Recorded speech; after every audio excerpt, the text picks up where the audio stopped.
आपल्या नवचैतन्याच्या माध्यमातून जगण्याची उर्मी घेऊन जगासमोर उभं राहिली आणि याच 3.5 हातांच्या देहानं नंतर अनेक देहांमध्ये आपल्या आध्यात्मिक स्वरूपानं ताकद उभी केली.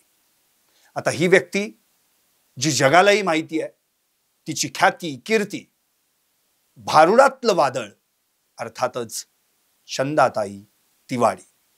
आज त्या आपल्या स्टुडिओमध्ये आलेल्या आहेत आणि आपण त्यांच्याशी संवाद साधणार आहोत. चंदाताई, आपलं टॉप न्यूज मराठीमध्ये हार्दिक स्वागत.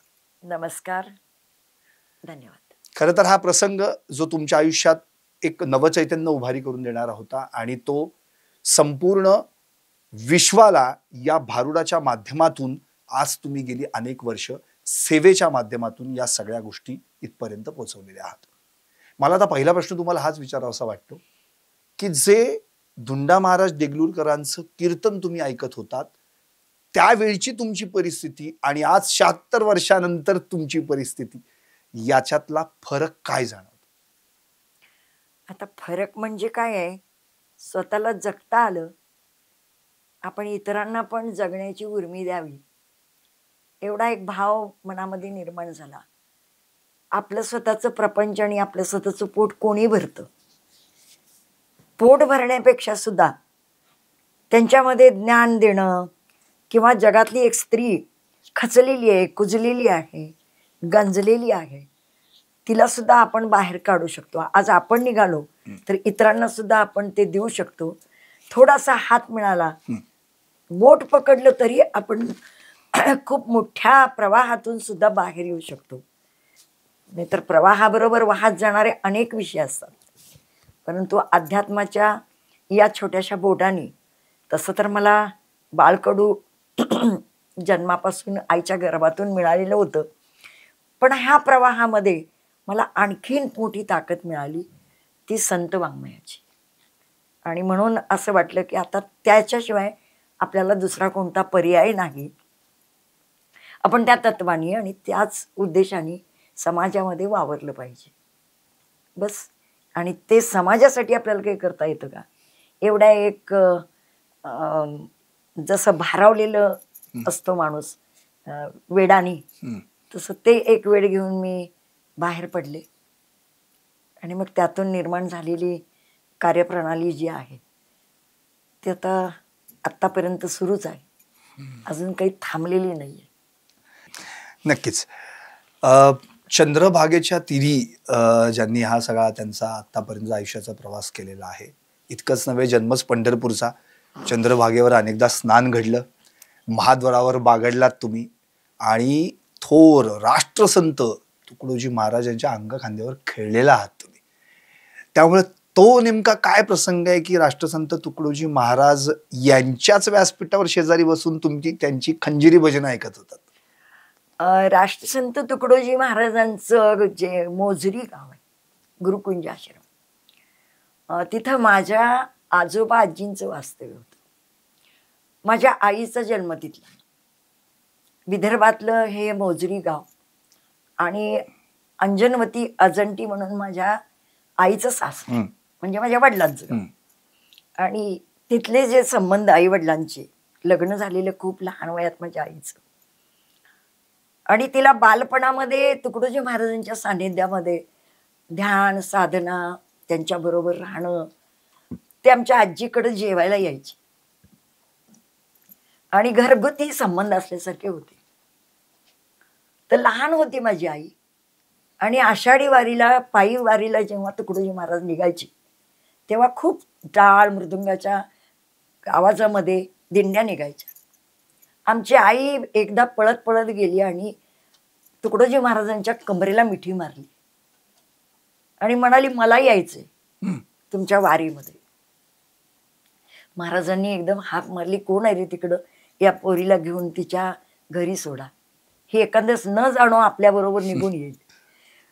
तर आमच्या आजोबां आले तिथं आणि त्यांनी तिला धरलं बाजूला, तर रडत होती आमची आई, हे मला आई सांगायची.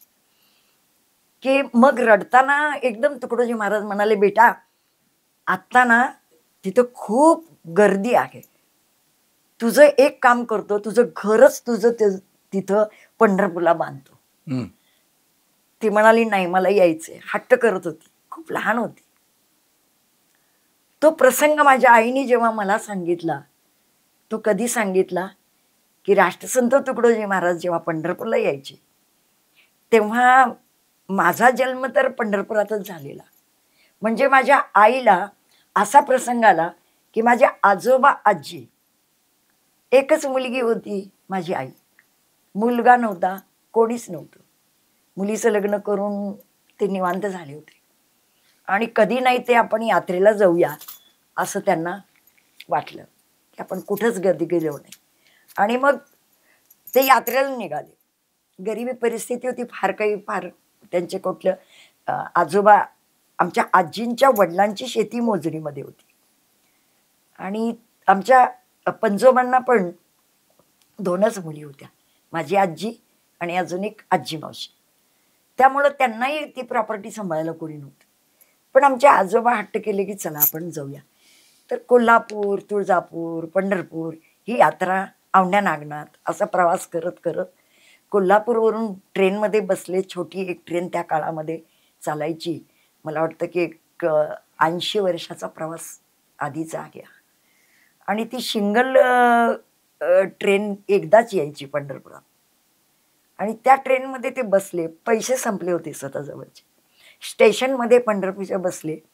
वाडसरून येणारे एक भोसेकर पंडित त्यांना विचारत होते, कारण आमच्या आजोबांच्या पायामध्ये चांदीची बेडी होती जाड आणि खूप स्ट्रॉंग आणि खूप असे ताकदवर आणि गोरे पान उंच पुरे दिसत होते.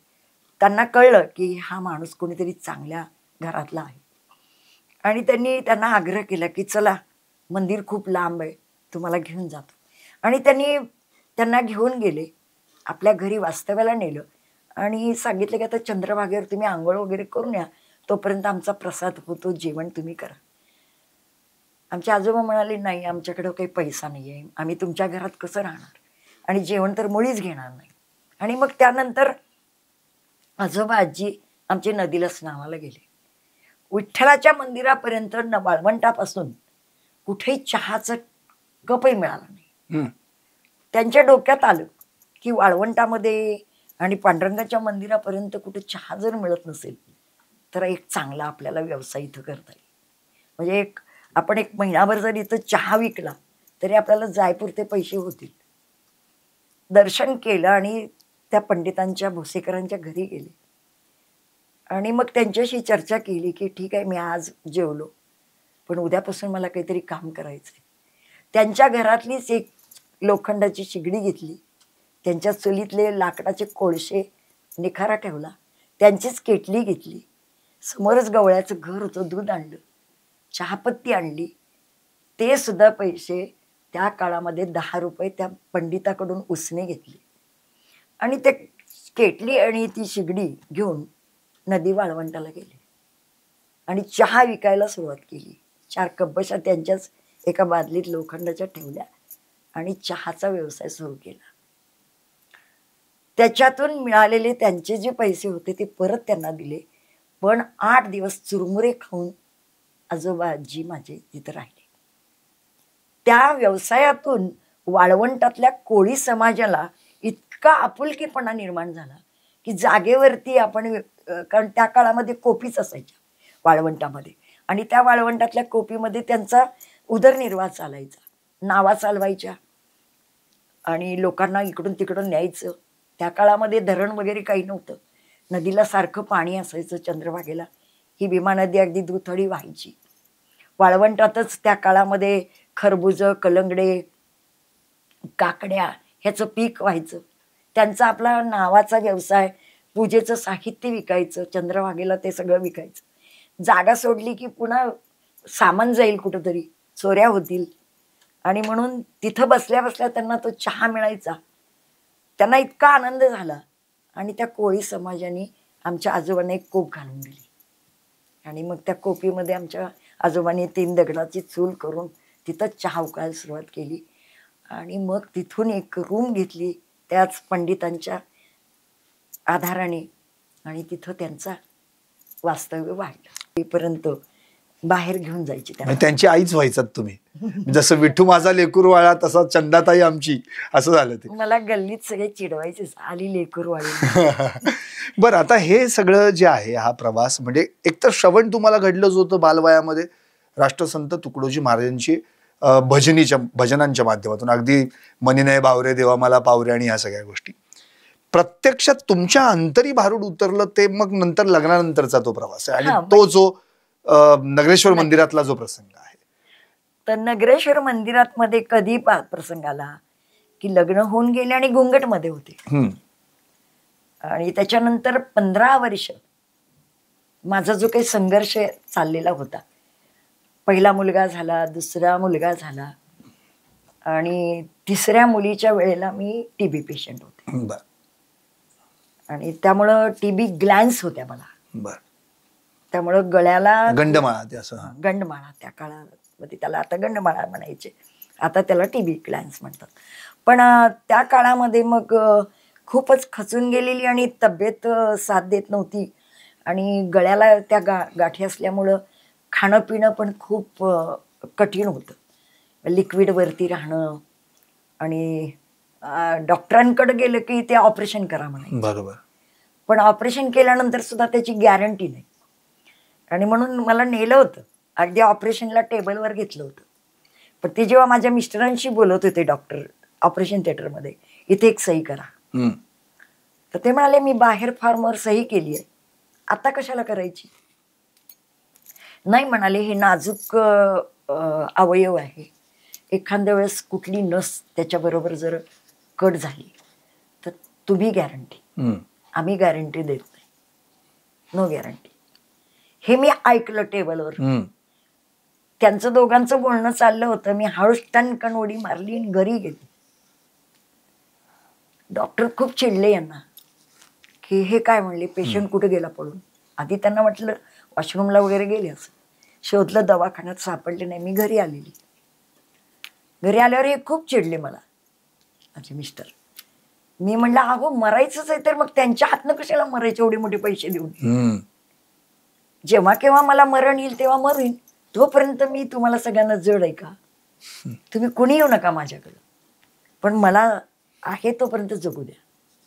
आणि त्या पिरियडमध्ये मला ज्या एका रूममध्ये ठेवलं होतं त्याची खिडकी खूप छोटीशी अशी बारी होती, आणि ती भिंत होती नगरेश्वर मंदिराची. अच्छा. आणि त्या नगरेश्वर मंदिरामध्ये अधिक महिन्याचा कीर्तन सोहळा चालू होता, आणि त्यामध्ये 2-3 कीर्तनं मी 2 दिवस ऐकत होते. पण तिसऱ्या दिवशी मी जेव्हा गेले, एक त्राण अंगात आणून बसत उठत की नाही आता आपण जगायचंय, तर हे साधन आपल्याला अत्यंत आवश्यक आहे. आणि म्हणून 2 दिवस त्या टाळाचा मृदुंगाचा आवाज मला एकदम ते पंढरपूर विठ्ठल मंदिर, माझं बालपण सगळं आठवलं. आणि मी त्या पायरीवर जाऊन बसले नगरेश्वर मंदिराच्या, आणि तो जो अभंग मी ऐकला, आणि हरिभक्त परायण संत दुण्णा महाराजांनी तो इतका सुंदर सोडवला, तो माझ्या संपूर्ण आत उतरला. आणि म्हणून दीप उजळला घटी हा जो शब्द आहे तो माझ्या आतल्या आत्मचैतन्याला जागृत करणार होता. आणि म्हणून दीप जो उजळला, शरीर हे घट आहे, आणि आत्मज्योत ही प्रज्वलित होणं फार कठीण आहे.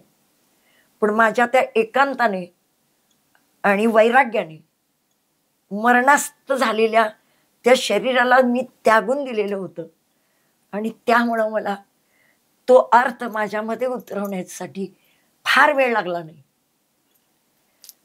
तिथून कीर्तन संपलं आणि लोक बाहेर पडायला लागले होते. मला उठता येत नव्हतं. 2 महिलांनी मला धरून उठवलं. आजही मला असं थरथरल्यासारखं होतंय तो प्रसंग आठवला तर. आणि मग त्यांनीच मला घरी सोडलं. पण त्या दिवशी नंतर मी 4ही कीर्तनाला गेले. म्हणजे तुमचं ऑपरेशन तिथंच व्हायचं होतं? हे ऑपरेशन संतांनी ऑपरेशन केलं, त्यासाठीच त्या टेबलवरून उठवलं? नाही, त्याच्यामध्ये मला आयुर्वेदिक इंडी सालुडगी विजापूरच्या पुढं कर्नाटकात नेलं. एका बिडी कामगारांनी सुचवलं आमच्या मिस्टरांना की आपण तिथे घेऊन जाऊ भाभींना. माझे मिस्टर बिडी कारखान्यात काम करत होते. तर त्या आजींनी सुचवल्यामुळे ह्यांना जरा पटलं आणि म्हणून तिथं गेल्यानंतर त्यांनी मला आयुर्वेदिक जे औषध दिलं होतं त्या औषधाने माझी ती गंडमाळा नंतर त्या बाहेर पडल्या. आणि मग ते औषध आणि महाराजांचं त्या अभंगातला म्हणजे आयुर्वेदिक आणि आध्यात्मिक या दोन्ही दवा तुमच्यासाठी दुवा ठरल्या. अगदीच नक्की. बरोबर. आता ते जेव्हा त्यावेळी तुम्हाला असं वाटलं की बस आता जगायचं तर स्वतःसाठी, आता जगायचंय, करायचंय, आणि मग तुम्ही तिथून तुमचा पुन्हा एकदा प्रवास झाला. लहानपणात तुम्ही तुमच्या मग त्या मंदिरात मी जायला लागले. मला तेवढी एक ऊर्जा निर्माण झाली आणि ती ऊर्जा मला जगण्यासाठी खूप पुरेशी होती त्या काळात. म्हणजे बुडणाऱ्याला काडीचा आधार म्हणतो तो मला खूप मोठा आधार मिळाला. बरोबर. आणि जगण्याची ऊर्जा मिळाल्यामुळं मला म्हणजे माझी शिलाई मशीन होती. मग मला असं वाटायला लागलं की आपण आता काहीतरी काम केलं पाहिजे. आता मुलांना शाळा वगैरे हे सगळं बघितलं पाहिजे. आणि मग मी माझा प्रपंच आणि परमार्थ याला मी जोडून ठेवलं. आणि त्यातून मग मला पंढरपूर सुट्टीला गेल्यानंतर असं वाटलं की त्या पिरियडमध्ये माझ्या मिस्टरांची नोकरी सुटली आणि आता एवढ्या मोठ्या अर्धवयामध्ये त्यांना पुन्हा दुसरी नवी नोकरी सोलापूरसारख्या मोठ्या शहरात मिळणं फार कठीण होतं. आणि म्हणून मी निर्णय घेतला की पंढरपुरामध्ये आपण राहायचं. आणि तोपर्यंत माझी तब्येत बरीच काही चांगली झाली होती. शिलाई काम करत होते. आणि सुट्टीमध्ये गेल्यानंतर निर्णय घेतला की तिथे आपल्यालाच करून मुलं सांभाळायची. बरोबर. शहरामधलं महागाईचं जगणं आणि पंढरपूर हे आपलं पूर्वीपासूनचं छोटंसं गाव आहे. आपल्याला इथला सगळा परिचय आहे. तिथं घोंगटमधून मी कधी बाहेर गेलेली नव्हते. तिथलं मार्केट वगैरे मला जास्त माहीत नव्हतं. बंधनं असायची सगळी. आणि म्हणून मी पांडुरंगाच्या मंदिरात गेले, डोकं ठेवलं पायावर आणि म्हणलं मी आज तुझ्या पायावर डोकं टेकते. मला इथं राहायचंय. तुला कसं सांभाळायचं ते सांभाळ, पण मी आता तुझे पाय सोडणार नाही. आणि तो निर्णय घेतला. आई वडिलांना सांगितलं. वडील खूप रागवले, नाही राहायचं इथं, तिथं भांडे घासून खा, पण इथं नाही राहायचं. पण मी नाही म्हटलं, मला राहायचंय. मी तुमच्यातली एक वाटी सुद्धा घेणार नाही. मग भाड्यानं खोली घेऊन राहिलात का तुम्ही? भाड्याची खोली केली अगदी 2 वाडा सोडून माहेरीच्याच गल्लीमध्ये. कारण वय फार नव्हतं. बरोबर. आधार पण पाहिजे. आणि म्हणून तिथं राहिले. एक लोखंडी स्टोव दिला माझ्या आईनी. एक जर्मनचं कुकर, त्याच्यातच पाणी तापवा, त्याच्यातच आंघोळ्या बिंगोळ्या करायला ते झालं आणि त्याच्यातच भांडी लावायची कुकरची. असा संसार सुरू झाला. आणि शिलाई काम मला मिळत गेलं. मुलांना शाळांमध्ये टाकलं. 2 नंबरचा मुलगा इंग्लिश मिडियमला टाकला. पहिला मुलगा हायस्कूलला 5वीला गेला आणि मुलगी तिथं गेल्यानंतर 1लीला घातली. अच्छा. तर हा माझा संसाराचा गाडा ओढता ओढता 7-8 महिन्यांनी माझे मिस्टर आले. आधी नको म्हणत होते, सासरी राहायचं नाही. आले, त्यांनाही नोकरी लागली कापड दुकानी. आणि झालं. किती लागतं 2 वेळचं सगळ्यांचं पोट भरायला. भगवंतानी पांडुरंगाने दिलं. बरोबर. मग भारुडाशी कनेक्ट जेव्हा तुम्ही पर्यंत झालात, ते एक नाव आहे बाळासाहेब देहूकर म्हणून. ते तुम्हाला जेव्हा त्यांची आणि तुमचा जो प्रसंग आहे तो प्रसंग काय, जिथून मग आकाशवाणीचा प्रवास आणि मग सगळाच तुमची वाणी अख्ख्या आकाशामध्ये आकाशवाणीनीच भारूड सुरू. तो प्रसंग म्हणजे माझं माहेर आणि मी जिथं राहत होते माझ्या सांसारिक जीवनात, तर माझ्या शेजारीच देहूकरांचा वाडा आहे आणि बालपण पण आमचं तिथंच गेलेलं. त्यामुळं ज्ञानेश्वर महाराज, जे संत ज्ञानेश्वर माऊली, बाळासाहेबांचे वडील माऊली महाराज आणि त्यांची बहीण, ह्या सगळ्या माझ्या वर्ग मैत्रिणी. बरोबर. त्यामुळं आम्ही मोठे होईपर्यंत सगळे एकत्र होतो. अगदी माऊलींच्या लग्नात मी वराडात गेलेली, बर. खूप छोटी होती. तर मग बाळासाहेब हे त्यांचे पहिले सुपुत्र. आमचं जेव्हा मी पंढरपुरात राहायला गेल्यानंतर नगरेश्वर मंदिरातून मी भजन जे गात होते तिथं किंवा ते ऐकलेलं होतं, ती माझं मी घरात गुणगुणायची. मी गात होते. माझ्या आईने मला 5 टाळ आणून दिले आणि म्हणली, तू इतकं चांगलं भजन करते, ह्या साळकाया सगळ्या मैत्रिणी गोळा करून गप्पा मारती, त्याच्यापेक्षा तू त्यांना भजन शिकव. माझ्या आईला पण खूप गोड गळा होता आणि तुकडोजी महाराजांच्या तिथं सानिध्यात राहिल्यामुळं तिला त्या गाण्याची आणि भजनाची आवड होती. आणि माझे भजन ऐकून आमची आई खूप कौतुक करायची. आणि म्हणून, कारण लहानपणी सुद्धा मी काहीतरी ऐकून महाद्वारामध्ये दिंड्या यायच्या, त्या आईला ऐकवायची, त्या आईला ऐकवायची, पहिला श्रोता आईच. त्यामुळे तिला बसवायची मी खुर्चीत आणि मी तिच्या समोर म्हणायची, तर तिला खूप कौतुक वाटायचं. त्यामुळं आता एवढ्या वयामध्ये माझ्या त्या दुःखाच्या प्रसंगामध्ये तिने मला माझे 5 टाळ हातात दिले आणि मला ते भजन तिथं मंडळ सुरू करायला लावलं. मग आम्ही आपल्या 4-5 जणी बसून आईच्या पुढं भजनं म्हणायचो. कुठलं एकविरा? त्याला नाव नंतर दिलं. अच्छा. नवरात्र होता असंच. अच्छा. आणि या नवदुर्गेच्या दर्शनाला जेव्हा आम्ही जायचो, ते एकविरा मंदिर होतं. बर. म्हणून तर तिथं आमचं ठरलं की आज अष्टमी आहे आणि आज आपण तिथं भजन सुरू करायचं. मग त्या अष्टमीच्या भजनाच्या निमित्ताने मी तिथल्या पुजाऱ्यांना सांगितलं, आज आम्ही भजन करणार आहे, तर आम्हाला संधी मिळेल का या नवरात्रात? तर ते म्हणाले की ठीक आहे ताई, करा. काय नाव लिहू फळ्यावर?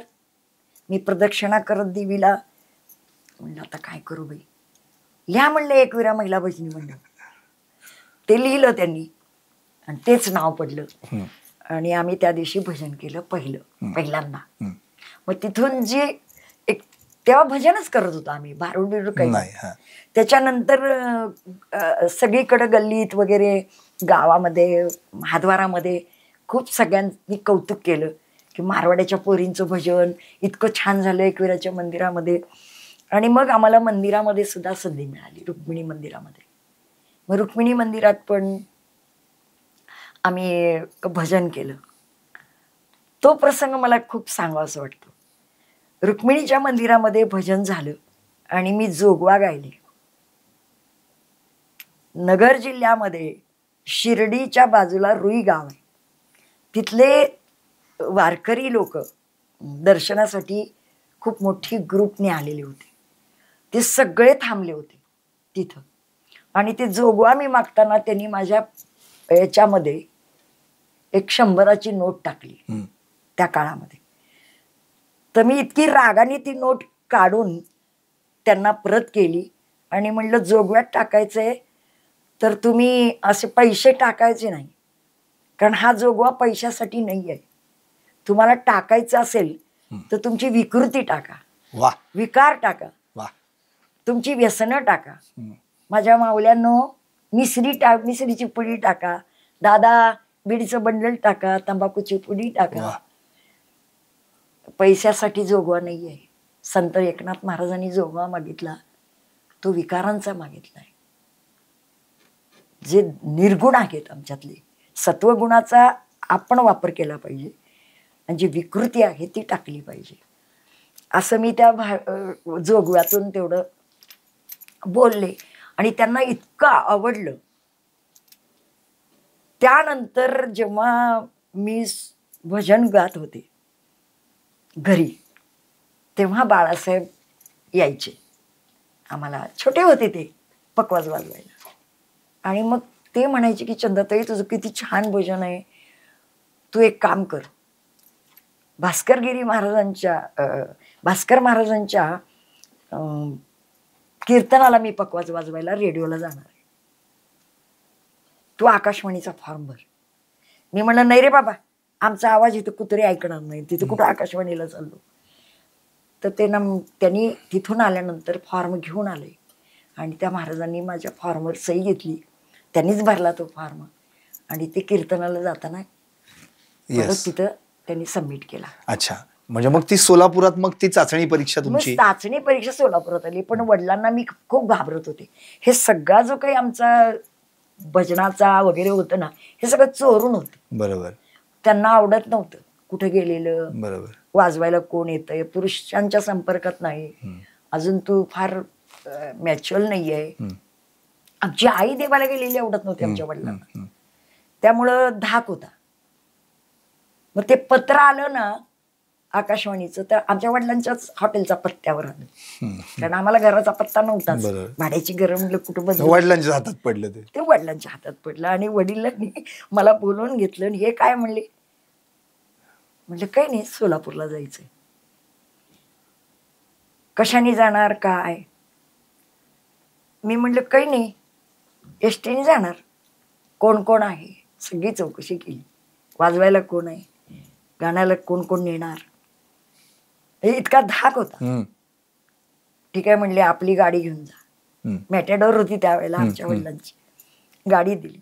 आम्ही आकाशवाणी पुणे केंद्राला चाचणीसाठी म्हणून, मला वाटतं त्यावेळेला कुठलंही आपलं ते थिएटर नाट्यगृह सोलापूरचं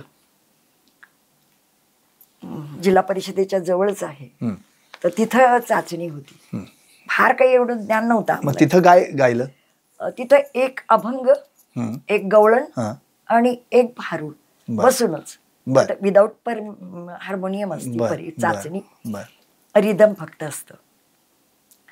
तर मी तिथं एक संत तुकाराम महाराजांचा अभंग गायले, एक गवळण गायली नाथांची, आणि नांदायला नग मला बाई ग, नवरा माझ्या मनाजोगा नाही ग, असं एक भारूड, जे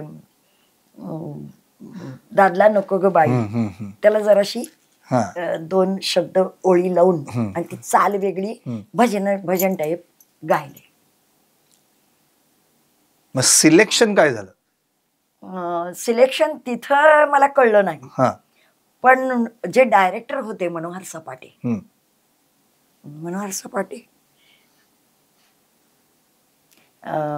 तर त्यावेळेला ते माझ्या जवळ येऊन बसले, पण मला कल्पना नाही ते कोण होते. तर त्यांनी मला विचारलं की ताई तुम्हाला किती भारूड पाठ आहेत? मी म्हणलं असतील एक 2-3 भारूड आहेत. आणि जर का म्हणाले तुम्हाला ह्या आकाशवाणीने बोलवलं तर मग काय करणार तुम्ही? तर मी म्हणलं गाथा असतो, संत मालिकेमधून मी शोधून पाठ करीन आणि म्हणेन. ते हसले आणि उठून गेले.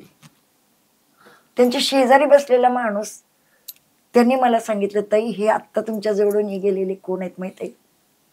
म्हटलं मला नाही माहिती. तर म्हणले हे डायरेक्टर आहेत आकाशवाणीचे, ते तुमच्याशी बोलत होते. बापरे म्हणलं, मी त्यांना कसलं उत्तर दिलं. 15 दिवसानंतर पत्र आलं आमच्याच वडिलांच्या हातात की तुमची चाचणी परीक्षेमध्ये उत्तीर्ण झालेला आहात आणि तुम्हाला बी श्रेणीमध्ये गायचं आहे आणि भारूड गायचं, आणि भारूडासाठी तुमचं सिलेक्शन झालंय. नक्कीच. आता जोकासू STP या अत्याधुनिक जॅपनीज तंत्रज्ञानाने सुसज्ज, quick installation, energy efficient, noiseless blowers, low maintenance या आणि अशा वैशिष्ट्यांनी परिपूर्ण जोकासू STP तंत्रज्ञान प्रकल्प उभारणीपासून ते विक्री पश्चात समाधानकारक सेवा देणारी, भारताबरोबरच परदेशात देखील प्रकल्पांची यशस्वी उभारणी करणारी company Deccan water treatment private limited. अर्थात आतापर्यंत म्हणजे ब्रेकच्या आधी आपण जो प्रवास ऐकला त्या आकाशवाणी पर्यंतचा पत्र व्यवहाराचा, सोलापुरात चाचणी परीक्षा दिली आणि आता त्यांना पुण्याला जायचंय, त्या ठिकाणी जाऊन सादरही करायचंय.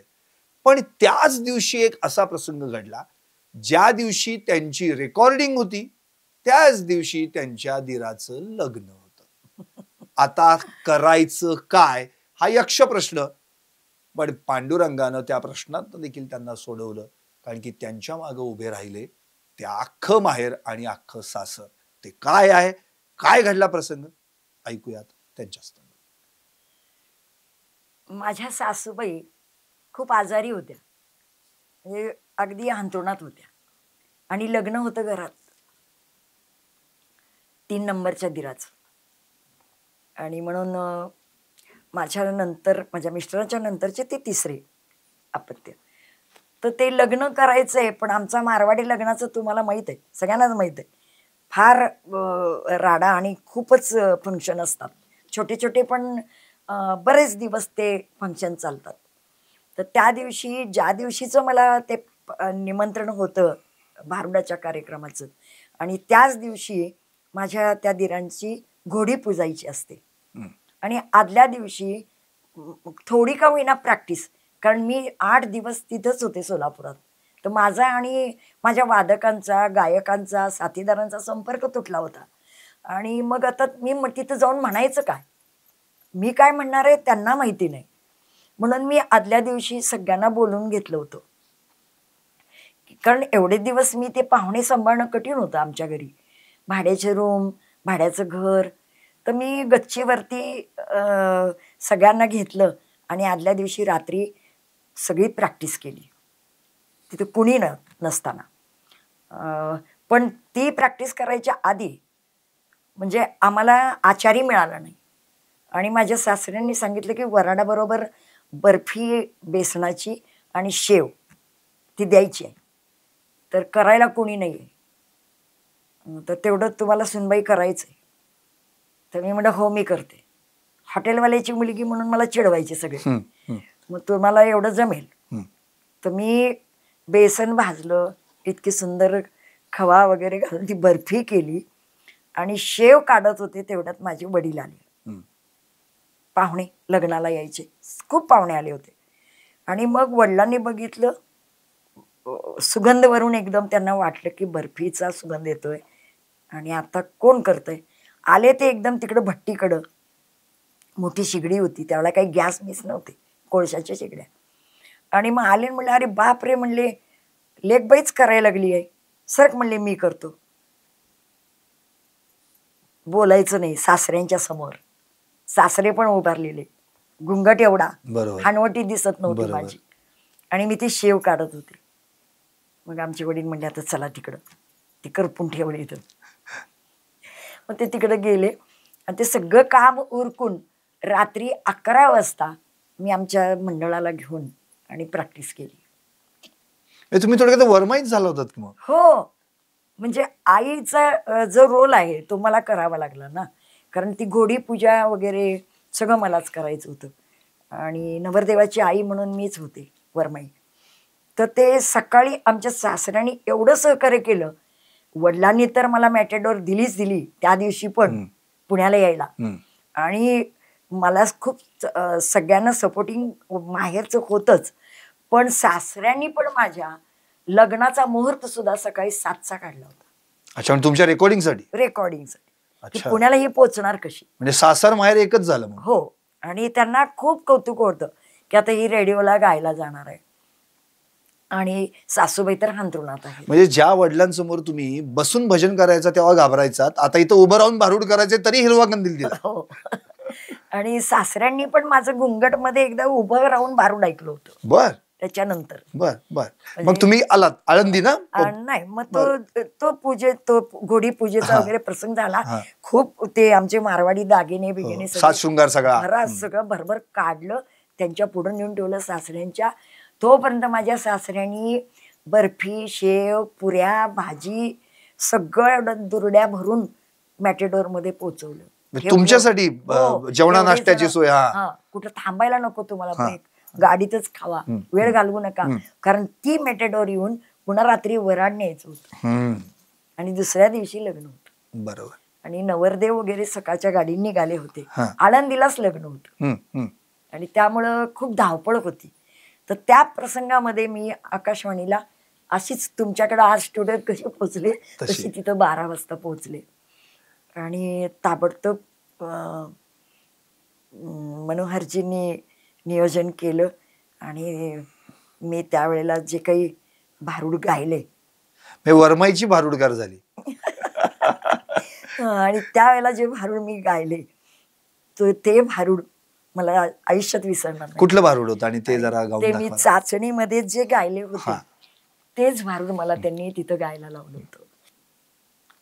मला नांदायला न ग मला बाई ग, आणि मला नांदायला न ग मला बाई ग, नवरा माझ्या मना जोगा नाही ग, नवरा माझ्या मना जोगा नाही ग, हे नवरा माझ्या मना जोगा नाही ग. फाटकच लुगड तुटकीच चोळी, अहो राहायला धड घर नाही आणि लुगड्याची बात करतोय. बाबा त्याचं काय काय म्हणून कौतुक सांगू. अहो ही 5 खणाची खोली, आत बसून आम्ही खाताय पोळी. पण ही 5 खणाची खोली आम्हाला कधी कळते घर कोणतं आहे, दार कुठं आहे. अहो राहायला घर नाही, मोडकच छप्पर तोडकच दार, तिथं देवाला देवघर नाही ग. अहो तिथं देवाला देवघर नाही ग, ए नवरा माझ्या मना जोगा नाही ग, नवरा माझ्या मना जोगा नाही ग, मला नांदायला न ग मला बाई ग, नवरा माझ्या मना जोगा नाही ग, नवरा माझ्या मना जोगा नाही ग. आणि फाटकच लुगड तुटकीच चोळी, त्याला शिवायला दोरा नाही ग. आता ह्याला कसं शिवायचं, कारण जो देह आहे ही भगवंताने दिलेली चोळी, चोळा आमचं शरीर. आता हे एकदा जर का ऍक्सिडेंट झाला, टाके मारतील हो, ऑपरेशन करतील. 18 ऑपरेशन या बॉडीची होतील. पण एकदा का वरच्या डॉक्टरची कात्री बसली तर खालचा डॉक्टर काय बोंबड्या मारणार आहे. आय एम सॉरी म्हणेल, घेऊन जावा घरी, कारण त्याच्यामध्ये काहीच राहिलेलं नसतं. आणि म्हणून या देहाला शिवतालो, पण आत्म्याला कशाने बांधून ठेवताल. आणि म्हणून माझे संत एकनाथ महाराज सांगतात, हे फाटकच लुगड तुटकीच चोळी, याला शिवायला दोरा नाही ग, हे नवरा माझ्या मना जोगा नाही ग, नवरा माझ्या मना जोगा नाही ग, हे नवरा माझ्या मना जोगा नाही ग. आणि कोंड्याची भाकर आंबाड्याची भाजी, कोंड्याची भाकर आंबाड्याची भाजी, वर तेलाची धारच नाही ग. खायला कोंडा आणि झोपेला दोंडा. वारीमध्ये चालतो तेव्हा वारकऱ्यांना बघताना तुम्ही, काय असतं त्यांच्याकडं. पण एकदा थकला माणूस, कष्टकरी शेतकरी वारकरी, धोंडा दगडाला डोक्याला लावला की शांत झोप येते. कुठे गोळी, झोपेच्या गोळ्या आता खाव्या लागतात बाबांनो, तेव्हा काही नसतं. म्हणून कोंड्याची भाकर आंबाड्याची भाजी, वर तेलाची धारच नाही ग, हे नवरा माझ्या मना जोगा नाही ग, नवरा माझ्या मना जोगा नाही ग, हे नवरा माझ्या मना जोगा नाही ग.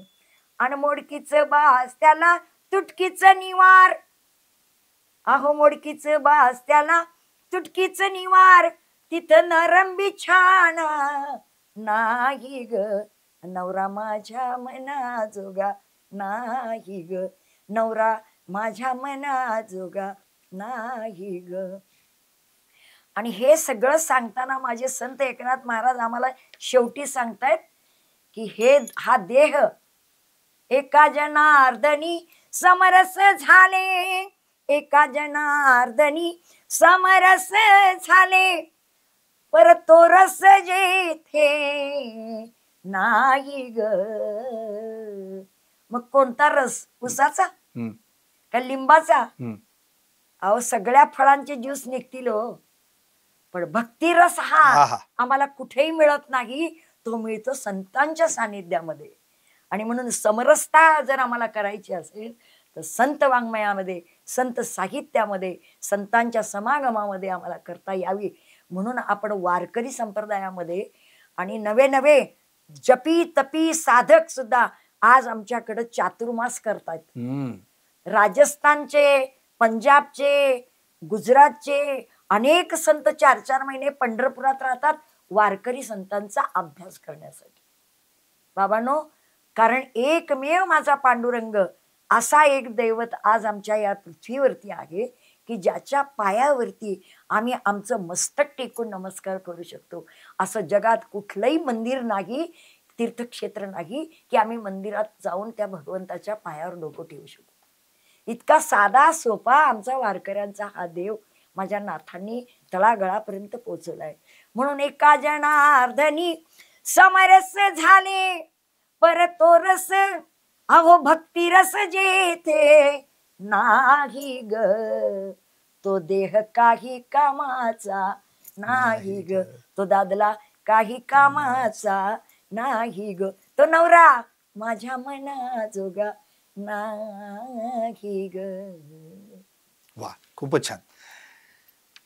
आता आपण जो भारुडाचा प्रकार ऐकला, अर्थात आपण त्याला जे आपण 3 प्रकार म्हणतो, भजनी, सोंगी, बोली, आणि त्यांनी जे आता सादर केलं चंदाताईंनी, हे पाहता खरं म्हणजे या आकाशवाणीत म्हणजे दोन्ही ठिकाणी सोलापूर असेल किंवा पुणे त्यांनी तेच भारुड सादर केलं. पण नंतर मात्र जो प्रसंग त्यांच्या आयुष्यात आला तो कलाटणी देणारा ठरला, कारण की यावेळी त्यांना सापडले ते त्यांचे गुरु, ज्यांनी भारुडामध्ये PhD केली होती, ज्यांचं नाव आहे हरिभक्तपरायण नारायणराव बडवे. आणि मग मात्र त्यांनी या भारुडच्या सगळ्या भूमिका कळून घेण्यासाठी स्वतःला असं काही झोकून दिलं की अगदी वारी दिंड्यातल्या सुद्धा वेगवेगळ्या महाराजांना 20व्या ठिकाणी गाठायचं आणि मला हा भारुडाचा अर्थ समजून सांग असं म्हणून त्यांच्या मागे लागायचं. असं करत करत नारायण बडवे असतील, त्यांच्यासोबतच हरिभक्तपरायण ज्ञानेश्वर महाराज गायकवाड असतील, काशीनाथ बाबा खेडलेकर असतील, पांडुरंग बाबा मुखेकर असतील, आणि हरिभक्तपरायण ज्यांना आपण रामायणकार म्हणायचो रामराव बुवा धोक असतील, या सगळ्यांनी चंदाताईंना घडवलं. आणि मग मात्र त्यांनी जो प्रवास सुरू केला, भारुडाला उभ्या राहिल्या आणि त्यांची सुरुवातच होते मग ओम नमो. आणि ती जी ओम नमो जे बोलतात ना, ते मात्र आपण त्यांच्या मुखातून ऐकायला पाहिजे. काय आहे आणि कशी सुरुवात आहे? ओम नमो ज्ञानेश्वरा,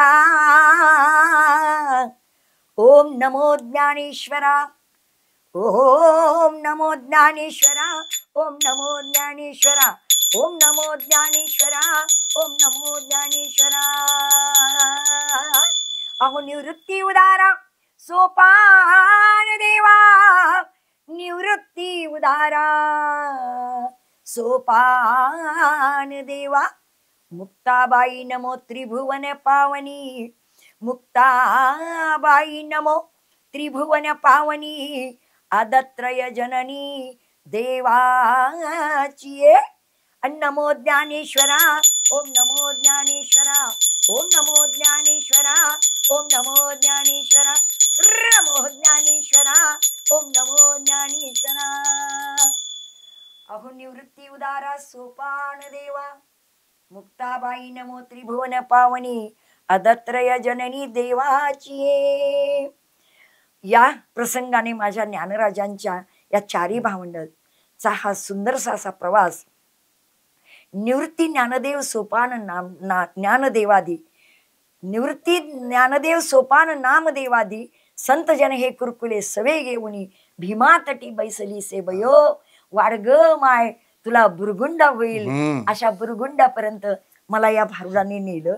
आणि त्या भारुडातून सुद्धा माझ्या ओंकार स्वरूप गणेश आणि नाथ महाराजांच्या एक प्रसंगातून तो गणाबरोबरच मी जेव्हा हे नमो ज्ञानेश्वरा घेते तेव्हा तोही प्रसंग मला त्या ठिकाणी बोलावंसं वाटतं की जे ज्ञानेश्वर महाराजांच्या सानिध्यातून जो नमो आद्या, नमोजी आद्या, वेद प्रतिपाद्या, जय जय सुसुमेद्या, आत्मरूपा देवा तूची गणेशू, सकल मती प्रकाशू, म्हणे निवृत्ती दासू औदार्यजी.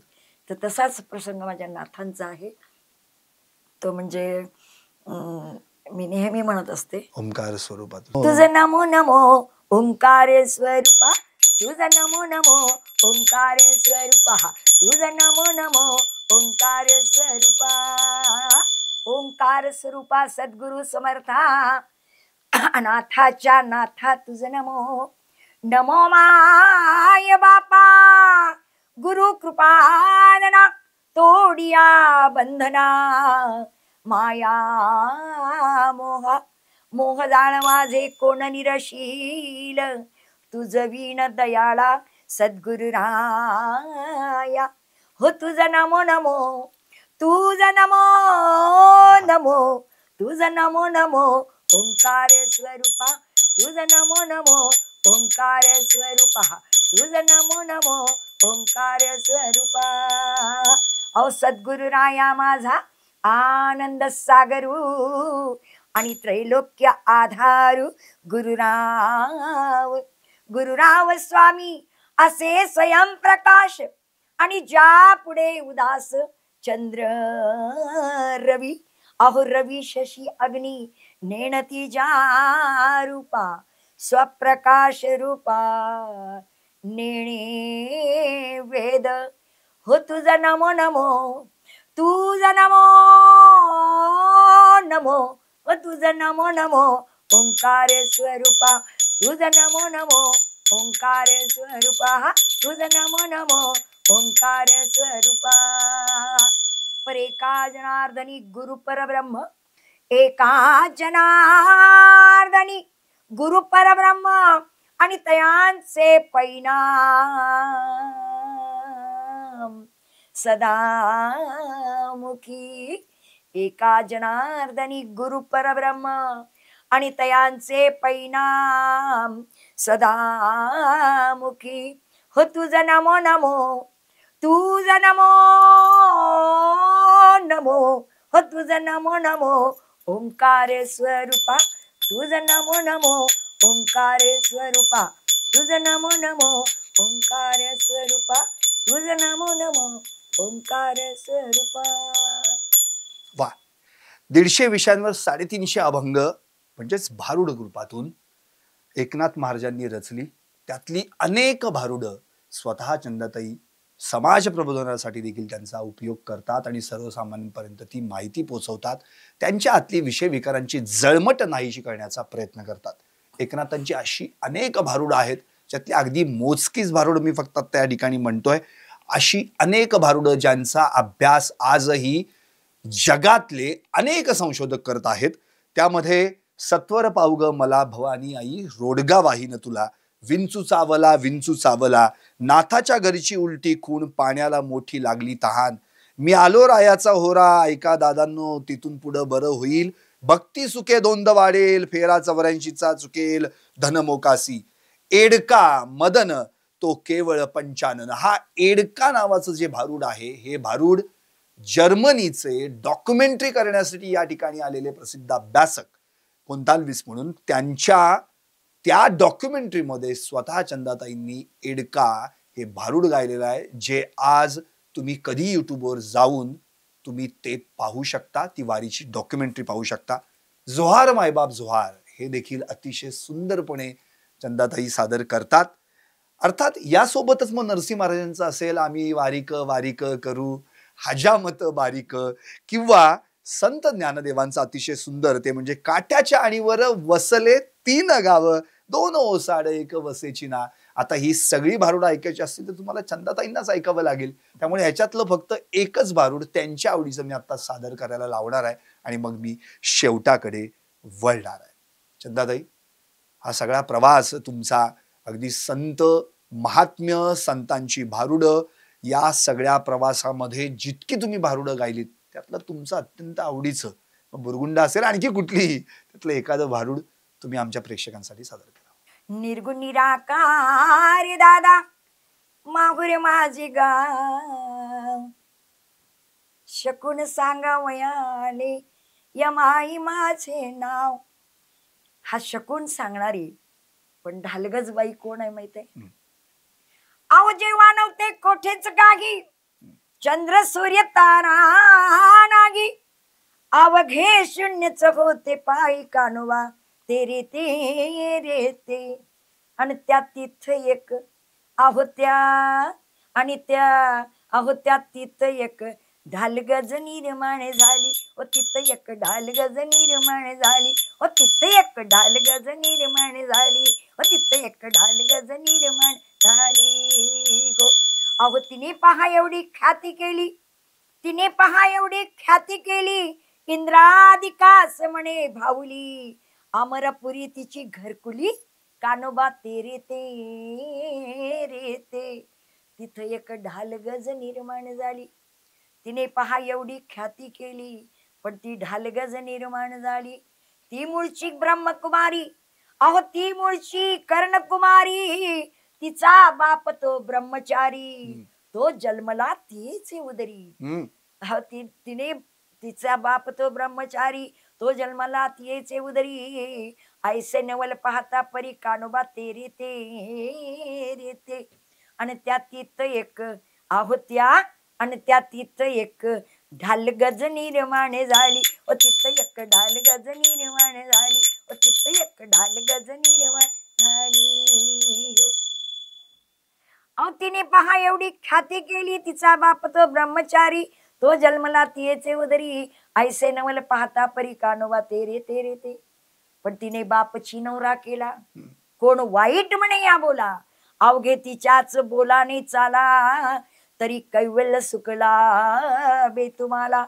पर तो तेशी शिवला नाही, वांज गर्भीण झाली पायी, व्याली 5-25 पोरे तिही, ऐसे नवल पाहता परी, कानोबा तेरे तेरे ते.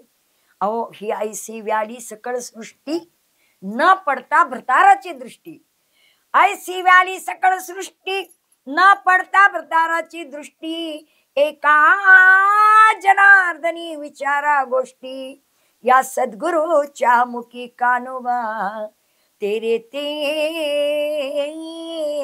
रे ते. आणि त्या तिथं एक नाही राव, अहो त्या तिथं एक, आणि ह्या इथं एक. आमच्या सृष्टीवरती आत्ता आम्हाला या कलियुगाच्या सानिध्यात जाताना, या सतयुगातून परत आम्हाला दाखवणारं चित्र जर कुठं असेल तर तो माझा स्वयं पांडुरंग आहे बाबांनो. आणि म्हणून ती ढालगत झालेली स्वयं आदिमाया आदिशक्ती नारायणी जिच्या पायामध्ये एकत्र आलेली आहेत, ती ढालगत झालेली माझी विठाई आज नवरात्रामध्ये तिचंही नवरात्र होतं.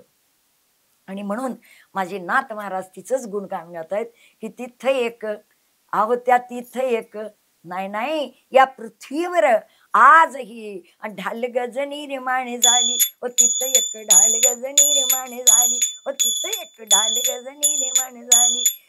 आणि गुबु गुबु गुबु गुबु गुबु गुबु गुबु गुबु ढालगज निर्माण झाली व तिथं एक ढालगज निर्माण झाली व तिथं एक ढालगज निर्माण झाली. वा, सासरा माझा गावी गेला, तिकडच खपी त्याला, भवानी आई रोडगा वाहिना तुला. सासरा कोण, सासू कोण, नणन कोण, या सगळ्या प्रश्नांची उत्तरे मिळवायची असतील तर संतांनी त्यांच्या कुटक रूपकातनं याची उत्तरं दिलेत, पण त्याची सोडवणूक करणारा भारुडकार असायला हवा. यापूर्वी देखील आपण लक्ष्मीताई गिराम असतील, गंगूबाई जाधव असतील यांची भारुड ऐकली. स्वातंत्र्यपूर्व काळात तर आपण राधाबाई सीताबाई आरोटे या दोघी बहिणी पुरुष वेशात येऊन, पुरुषाच्या वेशात येऊन त्यावेळी भारुड सादर करायच्या आणि आलोट गर्दी व्हायची. आज एवढीच गर्दी, एवढ्याच ताकदीनं ज्यांचं भारुड ऐकलं जातं त्या कस्तुरी रत्न, कस्तुरी भूषण आणि संगीत नाटक अकादमीचा पुरस्कार मिळवणाऱ्या याच त्या चंदाताई तिवाडी. खरं म्हणजे त्यांना ऐकता ऐकता आपण आपल्यातला सासरा म्हणजे अहंकार, आपल्यातली सासू म्हणजेच अर्थातच त्याच्या सोबत असलेली कल्पना, नणंद ममता रूपी, तिचं कार्ट ते द्वेष रूपी, या सगळ्यांना कसं बाजूला करायला पाहिजे हेच चंदाताईंनी शिकवलं. आणि याच भारुडाच्या माध्यमातून मग शासनाच्या विविध योजना असतील, शासनाच्या विविध भूमिका असतील, त्यामध्ये देखील त्यांनी सहभाग घेतला. मग एड्स विषयक जनजागृती असेल, स्वच्छता दारी पंढरीच्या म्हणजे स्वच्छतेची वारी पंढरीच्या दारी असेल, पर्यावरणाची वारी पंढरीच्या दारी असेल, असे विविध उपक्रम असतील, स्त्री भ्रूण हत्या असतील, या सगळ्यांमध्ये त्यांनी समाज प्रबोधनाचं कार्य केलं. भारुडाचं अचूक ज्याला आपण म्हणू ना की निदान करण्याचं साधन त्यांनी निवडलं आणि मग त्या माध्यमातून त्यांनी या सगळ्या गोष्टी अख्ख्या महाराष्ट्र, देशात आणि जगभरात पोहोचवल्या. खरं तर चंदाताईंबद्दल किती बोलावं. त्यांच्याबद्दल एक पुस्तकच मध्ये खरं म्हणजे त्यांचं नाव अतिशय उत्तमरित्या पवनकुमार झवर म्हणून त्यांनी ते लिहिलं होतं आणि भारूड वादळ चंदाताई म्हणून. म्हणजे या अशा अनेक ग्रंथांची निर्मिती कदाचित भविष्यात अनेक लेखक चंदाताईंवर उद्या PhD देखील करतील अशी परिस्थिती निर्माण होऊ शकते. खरं तर त्यांचं कार्य, या कार्याला कायम अबाधित ठेवण्यासाठी त्या स्वतःच आज तागायत वयाच्या 76व्या वर्षी एवढ्या ताकदीने आणि एवढ्या खरड्या आवाजात आपली भूमिका सादर करतात. खरं तर याच चंदाताईंबद्दल मला एक स्फुट वाक्य रचलेलं आहे, सुचलेलं आहे, ते मी त्यांच्याच परवानगीनं या ठिकाणी बोलणार आहे आणि या कार्यक्रमाचा शेवट करणार आहे. चंदाताई, तुम्ही आलात आणि सगळ्या महाराष्ट्राशी संवाद साधला. टॉप न्यूज मराठीच्या प्रत्येक प्रेक्षकाला अक्षरशः खिळवून ठेवलंय तुम्ही. किती बोलू तुमच्याबद्दल अशी परिस्थिती निर्माण झालेली आहे. पण आज खरंच तुमच्याबद्दल 2 वाक्य शेवटी का होईना पण ती बोलायला हवीत. ती वाक्य मी या ठिकाणी बोलतोय. हे स्फुट आहे जे प्रत्यक्ष पांडुरंगाच्याच कृपेने या ठिकाणी सुचलंय. त्यांच्याच परवानगीनं मी या ठिकाणी मांडतो. चंदाताई ठाई ठाई घेई नाम हो आवडी. चंदाताई ठाई ठाई घेई नाम हो आवडी. देह उद्धरिला जिने पहा गाऊनी भारुडी. म्हणे एका जनार्दनी किती गाऊ मी भजनी. मुक्ती तिष्ठत अंगणी तुझ्या माऊली जननी. चंदाताई चंदाताई सांग आता पटदिशी. तूच का ग गेल्या जन्मी होती संत जनाबाई. तूच का ग गेल्या जन्मी होती संत जनाबाई. रामकृष्ण हरी. अशाच नवदुर्गांना भेटूयात याच कार्यक्रमात. आदिशक्ती तू जयोस्तु दे. पाहत राहा टॉप न्यूज मराठी. आपला महाराष्ट्र, आपली बातमी. तुमची car, electric panel, data server आगीपासून सुरक्षित आहे का? नाही? मग आजच बसवा F protect temperature activated fire suppression device. यामध्ये आहे eco friendly non toxic pressurised liquid, जे आग लागल्यास क्षणार्धात ऍक्टिव्हेट होऊन आगीवरती मिळवते नियंत्रण. बसवण्यास अतिशय सोपे आणि सुटसुटीत टेकालिपचे एक दर्जेदार उत्पादन एफ प्रोटेक्ट.